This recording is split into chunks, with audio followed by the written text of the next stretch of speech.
ನಮಸ್ಕಾರ, welcome to ವಾಸ್ತು ಜ್ಯೋತಿ. ವಾಸ್ತು ಜ್ಯೋತಿ ಕಾರ್ಯಕ್ರಮಕ್ಕೆ ಸುಸ್ವಾಗತಗಳು.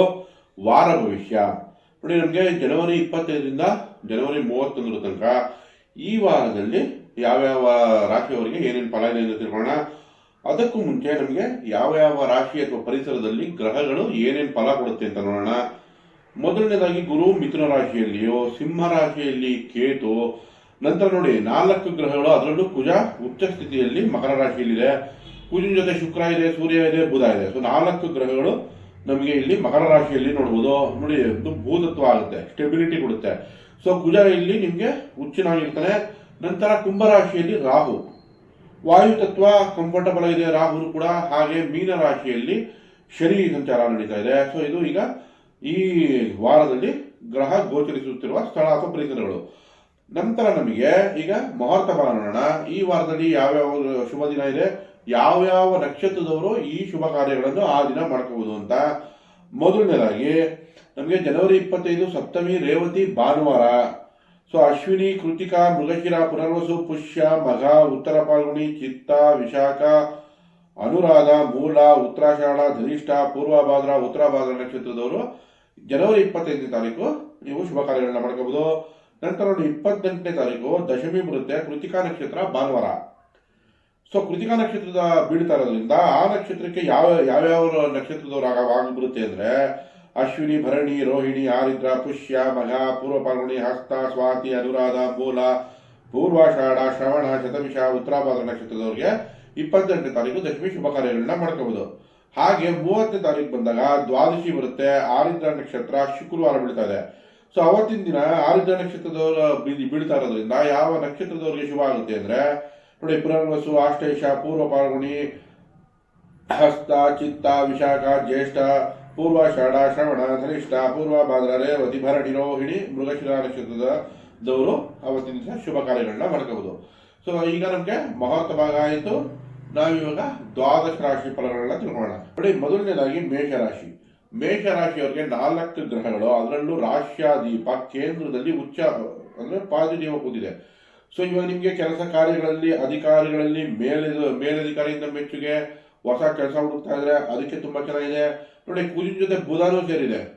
ಬುಧನು ನಿಮ್ಗೆ 3, 6ನೇ ಮನೆ ಅಧಿಪತಿ. ಸಣ್ಣ ಪುಟ್ಟ ಪ್ರವಾಸ ಆಗೋದು, ನಿಮ್ಮ ಅನುಕೂಲಕ್ಕೆ ತಕ್ಕಂತೆ ಟ್ರಾನ್ಸ್ಫರ್ ಆಗ್ಬೋದು. ಯಾಕಂದ್ರೆ 3ನೇ 6ನೇ ಅಧಿಪತಿ ಆಗಿರೋದ್ರಿಂದ, ಕುಜನ ಜೊತೆ ಇರೋದ್ರಿಂದ ನೋಡಿ ಆಕಸ್ಮಿಕವಾಗಿ ಆಗ್ಬೋದು. ಯಾಕಂದ್ರೆ ಅಷ್ಟಮಾಧಿಪನೂ ಆಗಿದ್ದಾನೆ ಕುಜ.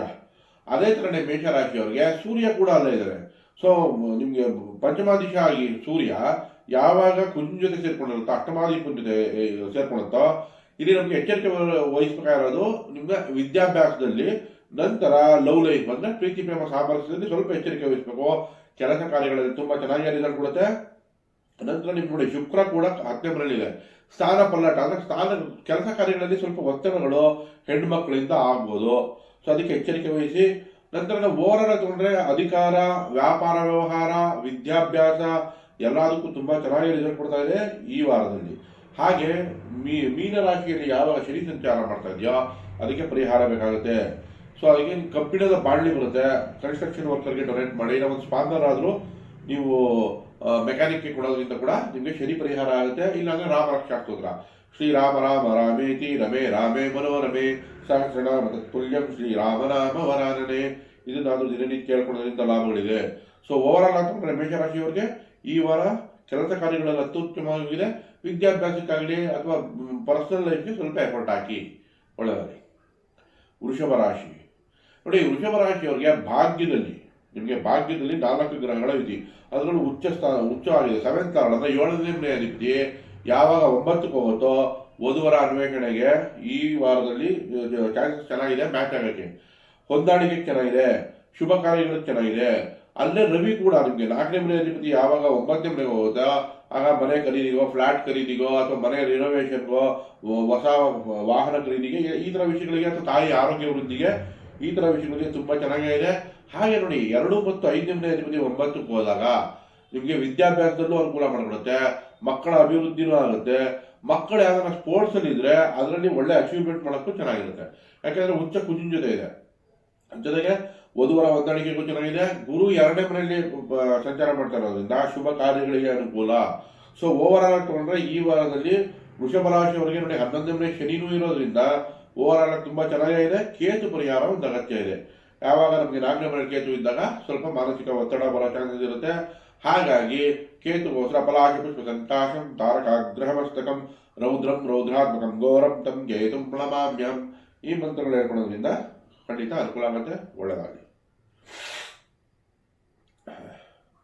ನೋಡಿ ಮಿಥುನ ರಾಶಿಯವರಿಗೆ ಅಷ್ಟಮದಲ್ಲಿ 4 ಗ್ರಹಗಳಿದೆ. ಸೊ ಯಾವಾಗ ನಮಗೆ 8ನೇ ಮನೆಯಲ್ಲಿ 4 ಗ್ರಹ ಇರುತ್ತೋ ಆಕಸ್ಮಿಕ ಬದಲಾವಣೆಗಳು.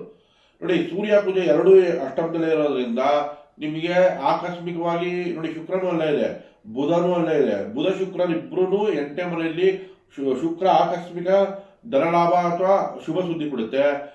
ಬುಧ ನಿಮಗೆ ರಾಶಿಯಾಧಿಪ 4ನೇ ಮನೆಯಲ್ಲಿ ಆಕಸ್ಮಿಕ ಅನುಕೂಲಗಳನ್ನೇ ಮಾಡ್ಕೊಡುತ್ತೆ, ಲಾಭನೇ ತಂದುಕೊಡುತ್ತೆ. ಆದರೆ ಸೂರ್ಯ ಮತ್ತು ಕುಜ ನೋಡಿ, ಕುಜ ನಿಮಗೆ 11ನೇ ಮನೆಯಲ್ಲಿ ಆಗುತ್ತೆ. ಸೊ ಕೆಲಸ ಕಾರ್ಯಗಳೆಲ್ಲ ಅಭಿವೃದ್ಧಿ ಕೊಡ್ತಾ ಇದೆ. ಆಕಸ್ಮಿಕವಾಗಿ ಏನಾದ್ರು ಬದಲಾವಣೆ ಮಾಡಿ ಒಳ್ಳೆಯದೇ ಕೊಡುತ್ತೆ ಕುಜ. ಬಟ್ ಪರ್ಸನಲ್ ಲೈಫ್ ಅಂದರೆ ವೈಯಕ್ತಿಕ ಜೀವನದಲ್ಲಿ ಕೋಪ ತಾಪ ಜಾಸ್ತಿ ಮಾಡುತ್ತೆ, ವಾಗ್ವಾದಕ್ಕೆ ಈಡಾಗೋದು. ಸೂರ್ಯ ಅಷ್ಟಮದಲ್ಲಿದ್ದಾಗ ಮೈಕೈ ನೋವು ಬರೋದು ಅಥವಾ ದೇಹ ಪೀಡೆ ಅಂತ ಅಂದರೆ ಏನಾದರೂ ಸಣ್ಣ ಪುಟ್ಟ ಏಟು ಬಿಡುವಂಥ ಚಾನ್ಸಸ್ ಇರುತ್ತೆ. ಅದಕ್ಕೆ ಎಚ್ಚರಿಕೆ ವಹಿಸಬೇಕಾಗುತ್ತೆ. ಜೊತೆಗೆ ಮಿಥುನ ರಾಶಿಯವರಿಗೆ 3ನೇ ಮನೆ ಅಧಿಪತಿ ಅಣ್ತಮ್ಮಂದ್ರ ಜೊತೆ ಸ್ವಲ್ಪ ಭಿನ್ನಾಭಿಪ್ರಾಯ ಬರ್ಬೋದು. ಕುಜ ಆಗಲಿ ಸೂರ್ಯನಾಗಲಿ ಅಷ್ಟಮದಲ್ಲಿದ್ದಾಗ ಸೂರ್ಯ 3ನೇ ಮನೆ ಅಧಿಪತಿಯಾಗಿ ಸಣ್ಣ ಪುಟ್ಟ ವಾದ ವಿವಾದ ಆಗ್ಬೋದು. ಅದಕ್ಕೆ ಎಚ್ಚರಿಕೆ ವಹಿಸಬೇಕಾಗುತ್ತೆ. ಸೊ ಓವರ್ ಆಗಿ ತಗೊಂಡ್ರೆ ನಿಮಗೆ ಆರೋಗ್ಯ ನೋಡ್ಕೊಳ್ಳಿ, ಮಾತುಕತೆಯಲ್ಲಿ ಎಚ್ಚರಿಕೆ ವಹಿಸಿ, ಕೆಲಸ ಕಾರ್ಯಕ್ಕೆ ಚೆನ್ನಾಗಿ ಇದೆ ಅಂತ ಹೇಳ್ಬೋದು. ಯಾಕಂದರೆ ಕರ್ಮಕಾರಕನಾದ ಶನಿ ಕರ್ಮಸ್ಥಾನದಲ್ಲೇ ಇದೆ.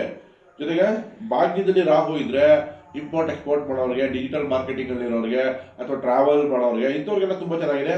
ಆದರೆ ತಂದೆ ಆರೋಗ್ಯದಲ್ಲಿ ಎಚ್ಚರಿಕೆ ವಹಿಸಬೇಕು. ಜೊತೆಗೆ 3ನೇ ಮನೆಯಲ್ಲೇ ಕೇತು ಇದೆ. ಸೊ 3ನೇ ಮನೆ ಅಧಿಪತಿ ನಿಮ್ಗೆ ಅಷ್ಟಮದಲ್ಲಿರೋದ್ರಿಂದ ಅಣ್ತಮ್ಮದ ಆರೋಗ್ಯದ ವಿಚಾರದಲ್ಲಿ ಎಚ್ಚರಿಕೆ ವಹಿಸಬೇಕು. ಮಿಥುನ ರಾಶಿಗೆ ಓವರ್ ಆಲ್ ಆಗಿ ತಗೊಂಡ್ರೆ ನೋಡಿ, ಈಗ ಚಂದ್ರ ಕೂಡ ನಿಮ್ಗೆ 12ನೇ ಮನೆ ಸಂಚಾರ ಮಾಡ್ತೀವಿ ವಾರದ ಮೊದಲು 3 ದಿವಸ. ಸೊ ಹಾಗಾಗಿ ಚಂದ್ರ ಶಾಂತಿನೂ ಅಗತ್ಯ ಇದೆ. 2ನೇ ಮನೆ ಅಧಿಪತಿ 3ರಲ್ಲಿದೆ, ಕುಟುಂಬಕ್ಕೋಸ್ಕರ ಖರ್ಚಾಗೋ ಚಾನ್ಸಸ್ ಇರುತ್ತೆ. ಸೊ ಹಾಗಾಗಿ ಈ ವಿಷಯದಲ್ಲಿ ನೀವು ಶಿವನ ಆರಾಧನೆ ಮಾಡೋದು ಅಥವಾ ಜಲಾಭಿಷೇಕ ಮಾಡಿಸೋದು ಅಥವಾ ಅನ್ನದಾನ ಮಾಡೋದ್ರಿಂದ ನಿಮಗೆ ಚಂದ್ರಶಾಂತಿ ಆಗುತ್ತೆ. ಓವರ್ ಆಲ್ ಆಗಿ ಈ ವಾರ ಮಿಶ್ರ ಫಲ ಮಿಥುನ ರಾಶಿಯವರಿಗೆ ಒಳ್ಳೆಯದಾಗಲಿ. ನೋಡಿ ಕರ್ಕ ರಾಶಿಯವರಿಗೆ ನಿಮಗೆ 7ನೇ ಮನೆಯಲ್ಲಿ ಕುಜ ಉಚ್ಚ ಸ್ಥಾನದಲ್ಲಿದೆ. ಕರ್ಕ ರಾಶಿಯವರಿಗೆ ನೋಡಿ ಪಂಚಮಾದೀಪ 7ನೇ ಮನೆಯಲ್ಲಿದೆ. ಸೊ ಪ್ರೀತಿ ಪ್ರೇಮ ಸಾಮರಸ್ಯಕ್ಕೆ ಅನುಕೂಲ ಮಾಡಿಕೊಡ್ತಾ ಇದೆ. ಯಾಕಂದ್ರೆ ರಾಶಿನೇ ನೋಡ್ತಾ ಇದೆ. ಜೊತೆಗೆ ರಾಶಿಯಾದೀಪ 11ರ ಸಂಚಾರ ಚಂದ್ರ. ಸೊ ಹಾಗಾಗಿ ನಿಮಗೆ ಅನುಕೂಲಗಳು ಲಾಭಗಳು ಹೆಚ್ಚಾಗುತ್ತೆ, ಹೊಸ ಉತ್ಸಾಹ ಉಲ್ಲಾಸ ಇರುತ್ತೆ ಕೆಲಸ ಕಾರ್ಯಗಳಲ್ಲಿ.